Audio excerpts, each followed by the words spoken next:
성도 여러분을 축복합니다. 바울 사도는 요즘 말로 스펙을 가지고 말한다면 당대에 견줄 사람이 거의 없을 만큼 대단한 스펙을 가지고 있었습니다. 본인이 이렇게 말했어요. 빌립보서 3장 4절에서 6절 말씀 자막을 보시고 시작.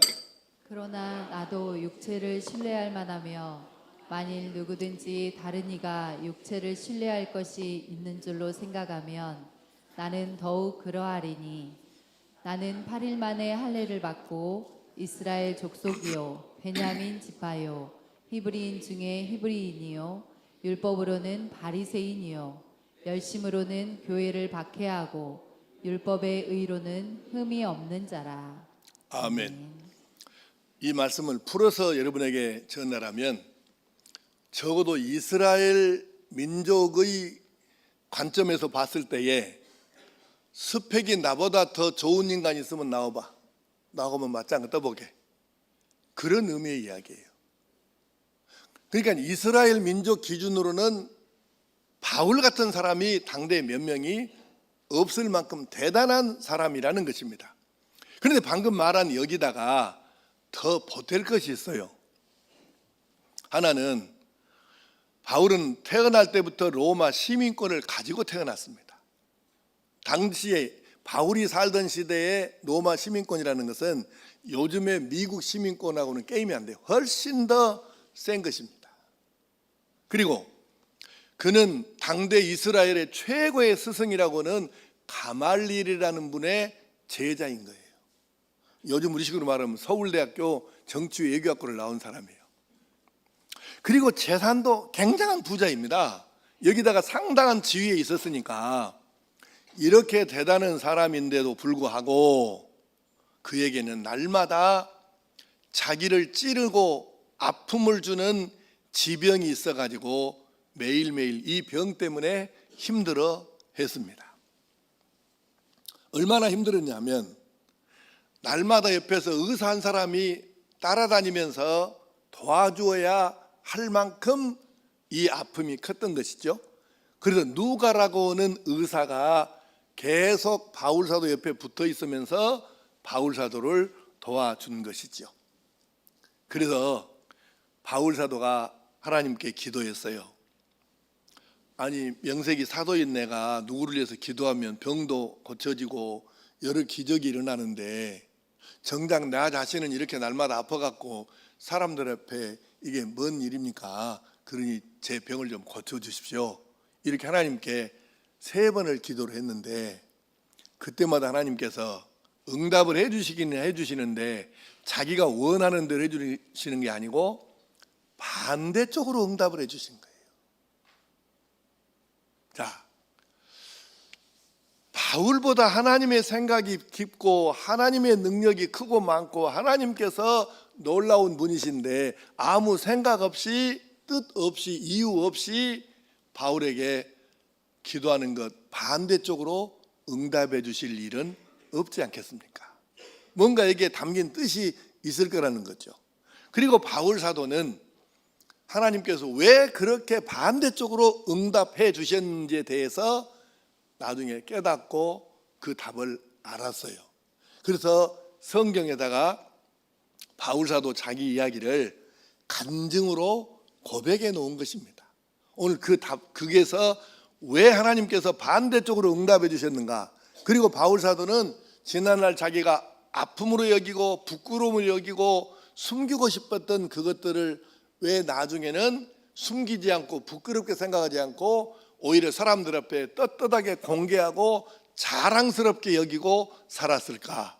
그 이유를 오늘 2가지로 정리해서 말씀 나누겠습니다. 첫째는 왜 하나님께서는 반대로 응답해 주셨고 그리고 왜 바울 사도는 자기가 지난날 부끄럽게 생각했던 자기의 약점에 대해서 자랑하고 감사하며 살게 되었는가? 첫째 이유는 그 뜻이 자기를 낮추고 하나님과 사람을 높이라고 하는 뜻이 여기에 담겨 있는 것입니다. 조금 전에 말씀드린 대로 바울은 대단한 스펙을 가진 사람이었습니다. 어찌 보면 이런 사람이에요. 아니 세상에 바울 같은 사람이 교만하지 않으면 누가 교만하게? 바울은 교만할 만한 자격을 넉넉하게 가지고 있었다고요. 그러니까 우리가 이렇게 생각할 수 있어요. 아니 바울이 안 교만하면 누가 교만하겠냐? 그럴 정도의 사람인데, 근데 문제는 이 교만이라는 것을 하나님께서 싫어하셔도 너무너무 싫어하신다는 것입니다. 자, 성경으로 돌아가서 잠언 16장 18절 말씀을 읽겠습니다. 자막 보시고 시작. 교만은 패망의 선봉이요 거만한 마음은 넘어짐의 앞잡이니라. 아멘. 그가 누구이든 상관이 없어요. 왕이든 국회의원이든 재벌이든 목사든 장로든 권사든 뭐 하여튼 이건 상관이 없어요. 그가 누구이든 간에 하나님께서는 교만한 사람은 용납하시지 않습니다. 이렇게 말씀하시잖아요. 교만은 패망의 선봉, 맨 앞접에 선다고 말해요. 교만하냐? 그러면 망하려고 작심한 것이다. 그리고 거만하냐? 넘어지는 첫걸음이다. 그러니까 자, 너무 싫어하는 하나님께서 예를 들어 봅시다. 구약 성경에 사무엘서에 사울이라는 왕의 이야기가 나와요. 이 사람은 이스라엘이라는 나라가 딱 건국되어지고 나서 첫 번째 왕으로 선택된 사람이에요. 굉장한 영광이죠. 초대 왕이니까. 그런데 이 사람이 왕이 될 때에는 엄청 사람이 겸손했어요. 예를 들어서 왕이 왕을 이제 제비뽑기에서 뽑는데 이제 12지파에서 한 지파를 뽑고 그 지파에서 가문을 뽑고 가문에서 가정을 뽑고 가정에서 한 사람을 뽑는 거예요. 근데 딱 사울이 거기 제비뽑기에 뽑힌 거예요. 너는 이스라엘 왕이다. 누가 와서 이 소식을 전해주는 거예요. 너 우리나라 왕으로 뽑혔다? 그러니까 이 사람이, 사울이라는 사람이 너무 놀란 거예요. 마른 하늘에 날벼락도 유분수지 어떻게 나 같은 놈이 왕이 된단 말이냐 이래가지고 그냥 창고에 가서 숨어버린 거예요. 왕 됐다고 숨어버린 사람. 이런 사람인데 그가 대관식을 하고 왕에 취임을 하여 이제 왕 노릇을 하는데 1년이 지나고 2년이 지나고 3년이 지나고 세월이 흘러가니까 점점 나 같은 놈이 어떻게 왕이 되겠냐 이렇게 하던 사람이 나 아니면 누가 왕이 되겠냐 이렇게 바꿔지는 거예요. 그리고는 내가 왕이 될 만하니까 하나님 나를 왕을 시키신 거지 아무 자격 없는데 내가 왕 됐겠냐 이래가지고 이제는 하나님은 그냥 안정이 없어요. 자기가 진짜 대장이요. 그래서 날마다 이렇게 교만한 마음을 가지고 살아서 결국 하나님께 버림을 받는데요. 하나님께서는 이스라엘에다가 삼권 분립을, 요즘은 우리가 뭐 입법, 행정, 사법 이렇게 삼권 분립을 얘기하는데 하나님께서 당시에 그 사울왕 당시에도 삼권 분립을 나라에다 세워두신 거예요. 그래서 나라에다는 선지자와 제사장과 왕을 세워두시고 이 세 직분은 엄격하게 구분이 돼 있어 서로 경계선을 넘으면 안 되게끔 하나님께서 만들어 놓으셨어요. 그런데 왕이 돼갖고 사울이 자기가 제사장도 해불고 하나님께서 선지자를 보내서 너 그러면 안 된다 혼난다. 그래도 안 듣고 내가 왕인데 누가 나한테 뭐라 하냐 이렇게 교만에 빠져서 하나님께서 버리신 거예요. 그래서 결국 우리가 그 결과를 잘 알고 있는데 전쟁터에서 자기 아들들과 함께 비참하게 인생을 끝냅니다. 자, 무엇 때문이라고요? 교만했기 때문입니다. 교만은 이렇게 사람을 만드는 거예요. 하나님이 너무 싫어하시는 거예요. 신약성경도 한 명이 나와요. 물론 여러 사람 나오지만 신약성경에 헤롯이라는 사람이 나오는데 마태복음 2장에 나오는 헤롯은 헤롯 대왕이라고 우리가 부르는데 아버지 헤롯이에요. 그리고 사도행전에 나오는 헤롯은 그 헤롯의 아들 헤롯이에요. 나라를 몇 조각으로 나눠 가지고 이제 한 조각을 다스리니까 이걸 분봉왕이라 그래요. 근데 분봉왕 헤롯이 외국 사신들이 왔을 때 군중을 모아놓고 사신과 군중들 앞에서 연설을 합니다. 요즘 말로 말하면 이제 정치 집회죠. 연설을 하는데 이 헤로데에게 아부하고 막 도움받아야 될 사람들이 참석을 해가지고 헤로데 왕의 연설이 끝나니까 막 우와 막 이 박수를 치면서 열광을 하면서 야 이것이 사람의 소리로 들리냐? 이건 하나님의 소리, 신의 소리지. 우와 막 이러는 거예요. 그러니까 이때 사울이 그러면 그 말을 들으면 깜짝 놀래가지고 아니 여러분 무슨 소리를 그렇게 하십니까? 나는 아무것도 아닙니다. 아니 하나님이 다 모든 걸 하시지 분 내가 무엇이겠습니까? 이래야 되는데 아무 말도 안 하고 이거 이래버렸네. 근데 하나님께서 보시니까 얘라 이놈아 어떻게 너 인생이 그 모양으로 되먹었냐. 그래서 하나님께서 혼을 내신 거 어떻게 혼을 내신 거 한번 읽어봅시다. 사도행전 12장 22절 23절을 쉬운 말 성경 번역으로 읽겠습니다. 시작. 헤롯의 연설이 끝나자 사람들이 아첨을 떨며 외쳤다. 와, 이것은 신의 음성이지 사람의 음성이 아니다. 바로 그 순간 주님의 천사가 헤롯을 내리쳤다.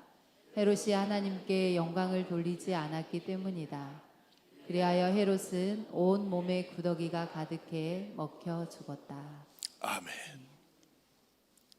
이렇게 죽었어요. 그렇게 교만 떨다가 하나님께서는 아주 싫어하셔요.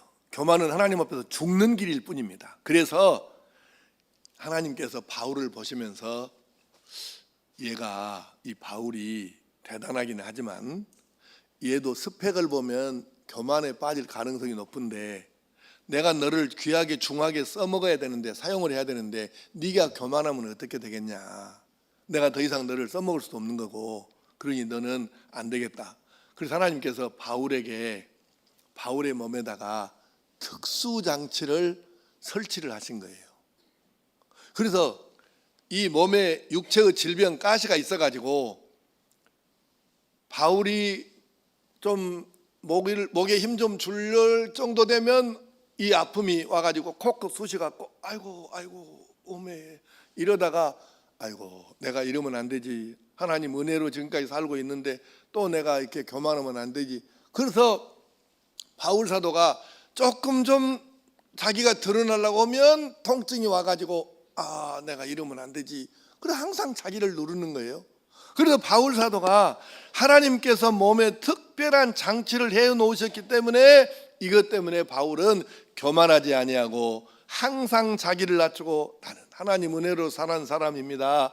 하나님이 제일이시지요. 내가 하나님께 복을 받아서 이렇게 사는 거지 내가 뭔 재주가 있습니까? 항상 그렇게 겸손하고 자기를 낮춰서 살게 되었다는 거죠. 자, 다시 읽겠습니다. 고린도서 12장 7절 말씀 시작.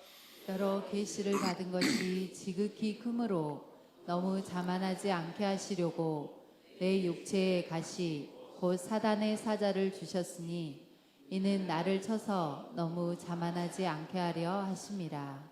아멘. 처음에는 바울이 이해를 못했을 거예요. 근데 살다 보니까 이 말씀이 뭔 뜻인지를 아는 거예요. 그래, 내가 만약에 뭐 좀 능력을 행하고 하나님의 도우심으로 능력을 행하고 지혜의 말씀을 전하고 이렇게 한다고 해서 사람들 앞에서 내가 조금이라도 교만하고 이렇게 오만방자하게 떨면 내가 금방 그 능력을 잃어버릴 것이고 버림을 받을 것인데 내게 하나님께서 아픔을 주셔가지고 내가 좀 나설만 하면 하나님께서 곧 통증을 주셔가지고 내가 다시 깔아앉고 나를 누르고 겸손하게 하고 하나님만 높이게 하고 사람들을 사랑하게 하고 이렇게 하셨으니 나는 이 아픔이 옛날에는 내가 이것을 몰라가지고 이 병 좀 고쳐주세요 이렇게 했는데 지금 보니까 이 병이 내게는 화가 아니라 복이 되었다. 그래서 바울 사도는 내가 하나님께서 내가 교만하고 오만하지 않도록 이 질병 특수장치를 내게 하나님이 놔두셨구나 이걸 깨달았다 그 말이에요. 그래서 하나님께 감사하는 거예요. 자, 하나님께서 교만한 사람, 자만한 사람, 오만한 사람, 거만한 사람, 교만, 자만, 오만, 거만, 독수리 사형제가 아니라 만자 사형제 이것 가지면 우리 하나님께 온전히 쓰임을 못 받습니다. 그래서 하나님께서 바울 사도가 교만하거나 자만하거나 오만하거나 거만하지 않도록 몸에다가 특수장치 질병을 넣어주셔가지고 이 질병 때문에 바울 사도는 교만하지 않고 끝까지 겸손하면서 언제나 하나님만 높여드리고 사람들을, 평소에 아마 바울 사도가 이런 아픔이 없었으면 자기 스펙을 보고 나보다 더 잘난 놈 있으면 나와봐, 이렇게 하고 살만한 사람이에요. 그런데 이 하나님의 특수장치 질병이 몸에 있기 때문에 감히 그딴 소리 한 번도 해보지 못하고 그는 언제나 겸손하고 낮아져서 하나님만 높이고 사람을 사랑하면서 살게 되었던 것이죠. 그가 이렇게 말합니다. 고린도후서 12장 9절 10절 말씀 시작. 그러므로 도리어 크게 기뻐함으로 나의 여러 약한 것들에 대하여 자랑하리니 이는 그리스도의 능력이 내게 머물게 하려 함이라. 그러므로 내가 그리스도를 위하여 약한 것들과 능욕과 궁핍과 박해와 공고를 기뻐하노니 이는 내가 약한 그때의 강함이라. 아멘. 바울도 사람이거든요. 그러니까 설교하다가 쓰러져 버리고 사람들 앞에서 복음을 전하다가 또 이렇게 막 신음을 하고, 이거 좀 부끄럽지 않겠어요? 그래, 바울도 사람이기 때문에 이 자기 아픔을 하나님께 고쳐달라고 했지만 하나님께서 반대로 응답하시고, 너는 그 아픔을 갖고 있는 것이 네 인생의 유익이다니까, 도움된다니까. 그래서 이렇게 해주셔서 처음에는 이해를 했을지 못했을지는 모르지만 세월이 조금 지난 다음에 이걸 바울 사도가 깨달은 거예요. 아, 그렇구나.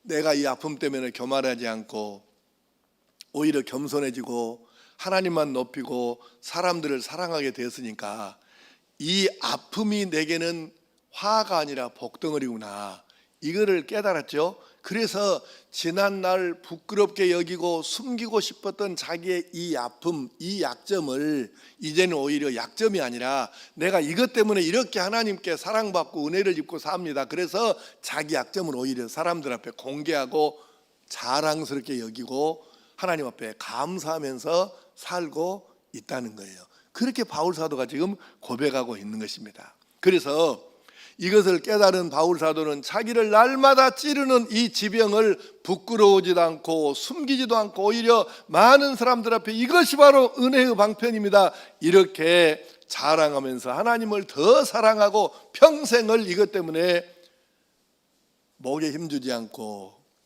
옆길로 새지 않고. 여러분 성경 보십시오.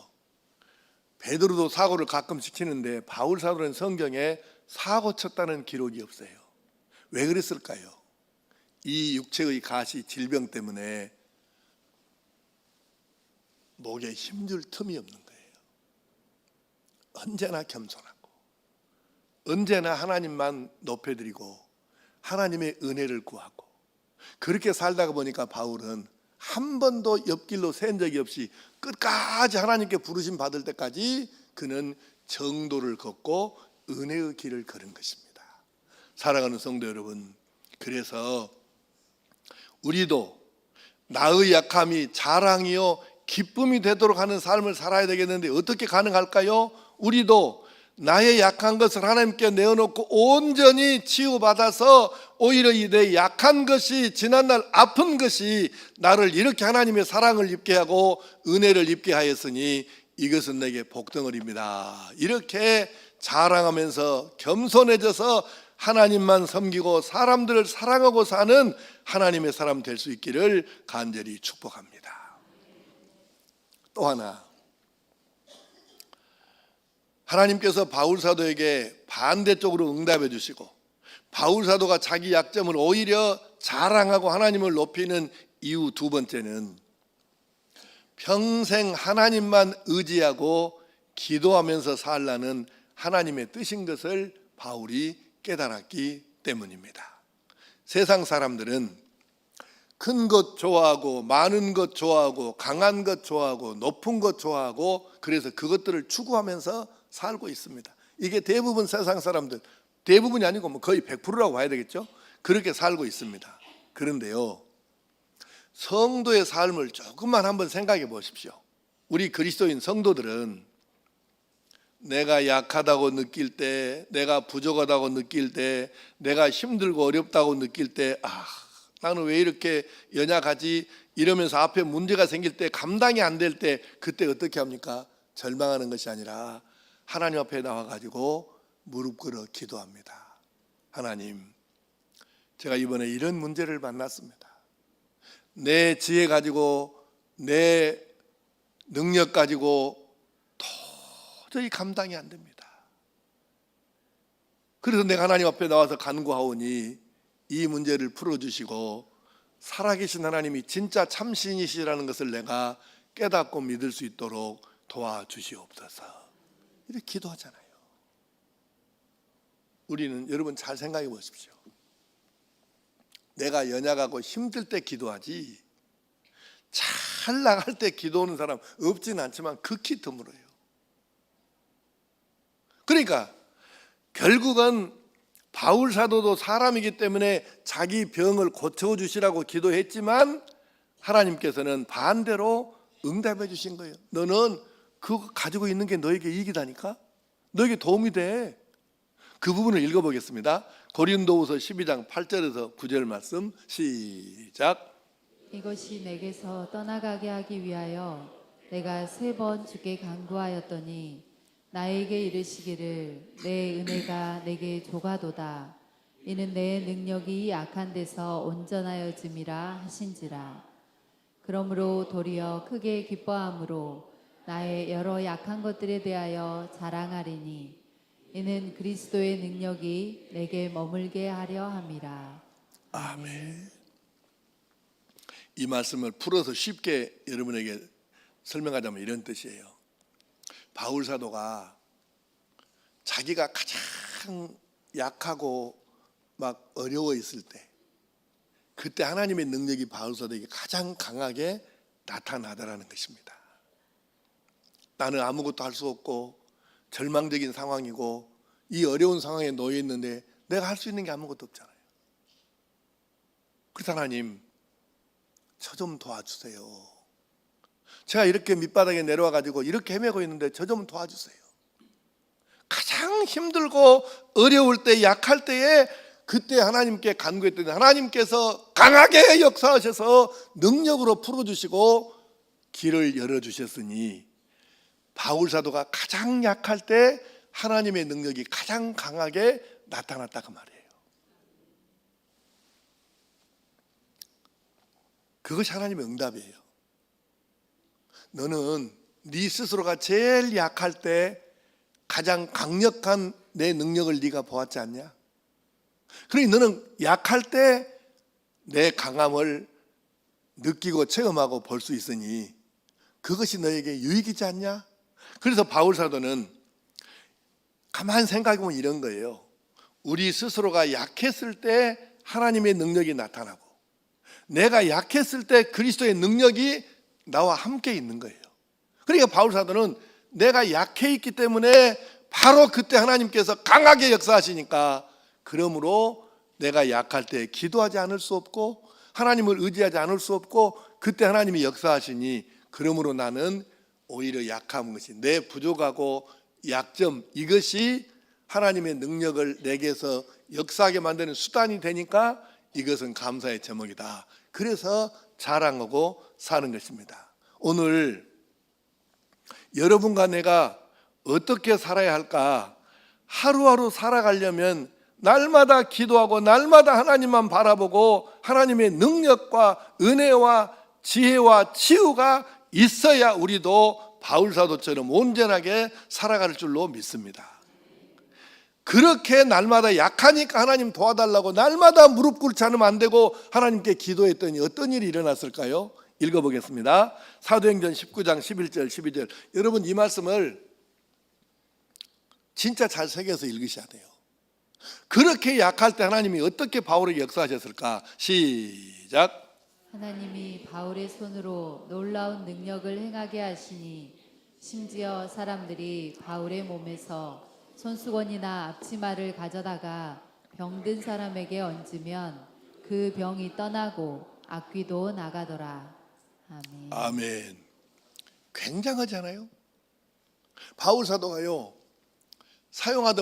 바울 사도가 사용하던 물건을 아픈 사람이 가져다가 아픈 데 위에다 얹고 기도하면 나아버리고, 그걸 갖다가 귀신 들린 사람에게 그 바울이 쓰던 물건을 갖다 놓고 기도하면 귀신이 도망가고, 이런 놀라운 일이 엄청나잖아요. 근데 어떻게 근데 우리가 솔직히 말합시다. 바울 사도에게 그 능력이 있어요, 없어요? 없죠. 그렇게 병자를 낫고 귀신을 쫓아내는 능력이 바울의 것이에요, 아니에요? 아니에요. 그럼 누구 것이에요? 하나님의 것이에요. 바울 사도가 약해가지고 나는 아무것도 할 수 없어요, 하나님 도와주세요, 이렇게 기도할 때에 하나님의 능력이 임해서 이런 기적들이 나타나니까, 그러니까 바울 사도가 하는 말이 그 말입니다. 내가 약해서 하나님만 바라보고 하나님만 의지하고 하나님께 기도하더니 하나님께서 불쌍히 여기셔서 이런 능력도 내게 행할 수 있도록 도와주셨습니다. 약할 때 강하단 말이 그 말이에요. 약하니까 기도하는 거죠. 내가 모자라니까, 내가 부족하니까 하나님께 무릎 꿇고 도와달라고 절절하게 간구하는 것이죠. 그때 하나님께서 응답하시고 이렇게 역사하신 거예요. 여러분, 신앙의 신비, 믿음의 신비가 뭡니까? 이거예요. 나는 약해서 아무것도 할 수 없는데, 나는 완전히 밑바닥에 내려가서 내 힘으로 할 수 있는 게 아무것도 없었는데 하나님께 기도했더니 하나님께서 나를 긍휼히 여기셔서 응답해 주셨다. 가장 약할 때 하나님의 능력과 도우심을 경험했지 않습니까? 그러니까 이게 신앙의 신비예요. 내가 잘나고 막 내가 높아 커가지고 일을 잘했을 때가 아니고, 내가 가장 힘들고 어렵고 약해서 완전 밑바닥에 내려갔을 때, 그때 하나님께 간구했더니 하나님께서 응답하셨다, 그 말입니다. 그래서 바울 사도는 평생을 자기 잘난 스펙을 자랑하는 것이 아니고, 나는 지난날 이런 사람이었습니다, 이렇게 질병을 가지고 있고, 이렇게 내가 사람들 앞에 쓰러지기도 하고, 이렇게 내가 어려운 사람인데 그 약함 때문에 하나님만 의지하고 이렇게 내가 낮아져서 하나님께 기도하고 다른 사람을 사랑하며 살았더니 하나님께서 이렇게 나를 계속해서 사용하고 계십니다. 그러니 나는 내 이 아픔, 내 이 약점이 오히려 하나님께 사랑받고 능력을 체험하고 능력을 행하는 출발점이 되었으니, 수단이 되었으니 어찌 내가 이 약점을 자랑하지 않겠으며 감사하지 않겠습니까? 이렇게 고백하는 거예요. 사랑하는 성도 여러분, 이제 오늘 말씀을 마치려고 합니다. 한번 정리해 봅시다. 솔직하게 나나 여러분이나 약하지 않은 사람이 어디 있습니까? 약점, 단점, 결점, 문제점 없는 사람이 어디 있느냐고요. 그런데 이 세상에 사는 모든 사람이 똑같아요. 다 문제 있고 약하고 약점 있고 단점 있고 결점이 있어요. 그런데 그 사람들이 두 가지로 구별됩니다. 똑같잖아. 문제 있는 것도, 아픔은 똑같지, 약점 있는 건 똑같잖아요. 근데 두 가지로 나타나요. 한 사람은 자기 약점을 사람들에게 공개합니다. 여러분, 내가요, 지난날 예수 믿기 전에 내가 이렇게 살았던 인간입니다, 내가. 근데 세상에 내가 그것 때문에, 그 실패 때문에, 그 아픔 때문에, 그 약점 때문에 내가 결국은 예수를 믿게 되었고, 그 약점 때문에 하나님의 은혜를 잊게 되었고, 오늘 이런 삶을 살게 되었으니 나는 지난날 내가 그 아픔이 아니었으면 오늘 내가 예수 믿고 살고 있을까요? 택도 없을 겁니다. 그러니 나는 지난날 내가 이것 때문에, 이 부끄러움 때문에 내가 예수 믿게 되었고 이렇게 은혜를 잊게 되었으니 나는 이것이 내게, 지난날은 부끄러움이었지만 지금은 이 약점이 내게 자랑거리입니다. 왜? 이것 때문에 내가 예수 믿고, 이것 때문에 내가 하나님의 사랑을 받고, 이것 때문에 내가 오늘 이만하게 되었는데 어찌 내가 이것을 자랑하지 않겠습니까? 이렇게 지난날 자기가 부끄럽게 얘기했던 것을 사람들에게 자랑스럽게 얘기하고 하나님 때문에 이렇게 변했습니다, 이걸 말하는 거예요. 그런데 똑같은데도 불구하고 자기의 이 지난날의 아픔을 해결하지 못하고 치유받지 못한 사람들은 계속해서 지난날 자기가 부끄럽게 얘기했던 것을 숨기려고 하고 전혀 그런 일이 없는 것처럼 이렇게 위장막을 씌우고서 사는 거예요. 그건 하나님께 아직 치유를 못 받은 사람들의 특징입니다. 우리 기억해야 합니다.